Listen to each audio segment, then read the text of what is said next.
Tactical Padel Master Series. Tjena! André heter jag och nu tänkte jag göra någonting som jag aldrig har gjort förut. Recensera padelrack. Tactical Padel Master Series är det som vi ska recensera. Jag har fått möjlighet att provspela de här fantastiska racken och nu ska jag ge dig mina synpunkter i den här videon. Vi börjar med El Jefe. Alla de här racketarna är Limited Edition Quality Warranty från Tactical Padel. Det här är Bergaminis El Jefe som man har satt in ett 3K kolfiber i. Och på tal om kolfiber, titta, de använder sig av så här lightweight carbon fiber. Nytt enligt Tactical. Titta hur fint det skiner i solen. Oj vad vackert. Flera hål, 64 stycken hål tror jag att det är, som ska göra sweet spoten större på racketet.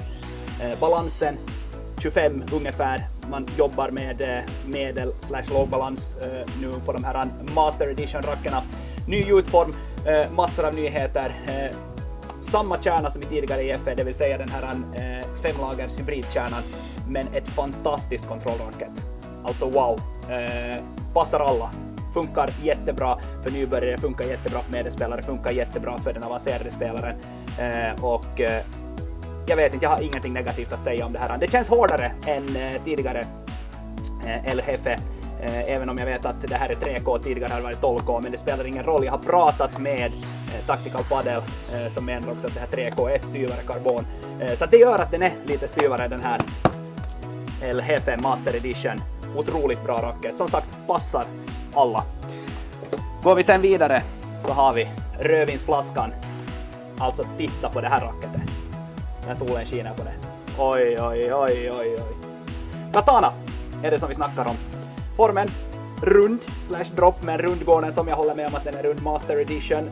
Också här då. Limited Edition Quality Warranty. Balansen runt 25, precis som på EFE. 12K och en lite hårdare kärna.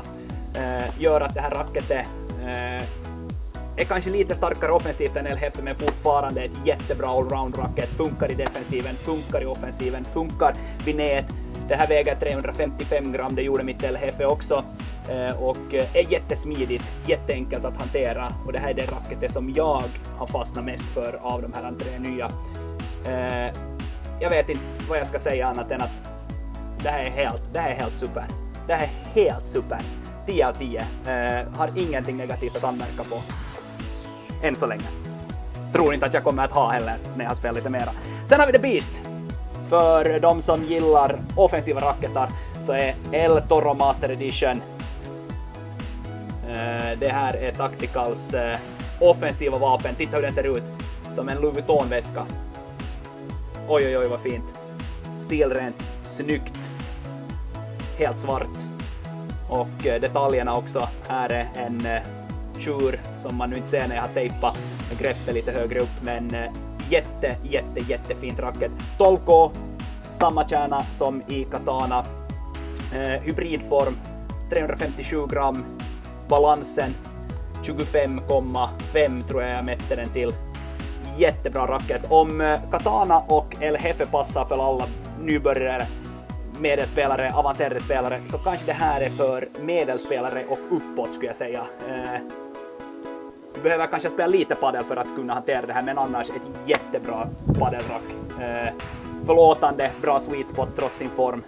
Jätteroligt att spela offensivt med. Och jag gillar som sagt alla 3 racketar. Jag har testat de här ett tag nu och jag är jätteglad över att jag har fått den chansen. Min favorit som sagt, det är Katanan. Men de här 2 är sådana som kommer att finnas i väskan också.